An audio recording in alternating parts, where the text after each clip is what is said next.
Hey y'all, so I had this blank space behind my couch and I wanted something purposeful but yet abstract. However, when I was browsing around, I was like, these prices are not cute. So we was finna do a DIY. So we're gonna need a ruler, measuring tape, command strips, paint, hot glue gun, masking tape, and cardboard boxes. You know, from all these quarantine deliveries? Yep, This is my quick sketch I did. I used the width of my couch to determine the size, and then I guesstimated a height. So we're first gonna focus on the frames. I did mine to 2 inches wide because I thought that would look fairly decent. And then I used the masking tape to hold the frames together. Eventually we'll hot glue it. Now we're gonna look onto the interiors. This one I just used the width of my ruler to get the width of these little sticky things. Using the hot glue gun, we're just gonna glue it down and just making it as abstract as possible and just, freestyling it. And where the frames met, even though I had taped it already, I wanted to use hot glue gun to keep it even more secure.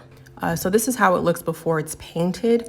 And now I'm just drawing an anchor because I just needed a reminder throughout the year that this is the word of my year, staying anchored in Christ. One of the things that kind of crosses my mind is like this hymn, and it says, "We have an anchor that keeps the soul steadfast and sure while the billows roll." Did y'all sing? Did y'all sing with me? Anyway, so I just Googled up this image, Googled up an anchor, just trying to keep it as symmetrical as possible since this is freehand. After I'd finished that, I was trying to figure out the placement. I didn't know if I wanted it on the center or on the side yet. Then I painted it black because that's the color scheme I'm going for, and then I let it dry, grabbed my command strips. I used the strips they're kind of like a Velcro-ish.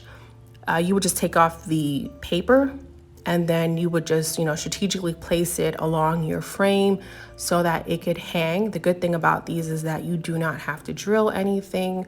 So that's great for apartments that you cannot drill in. So this is our before, and then after, yes! Do you see these angles, honey? Yes, and you know how much this project cost me? Free $99, budget friendly, apartment friendly. You know what I'm saying? Like, this is what you need in your life. It's a great project. Anyway, thank you for watching. Feel free to like and subscribe. Don't forget to drink your water and keep your immune system up. Bye.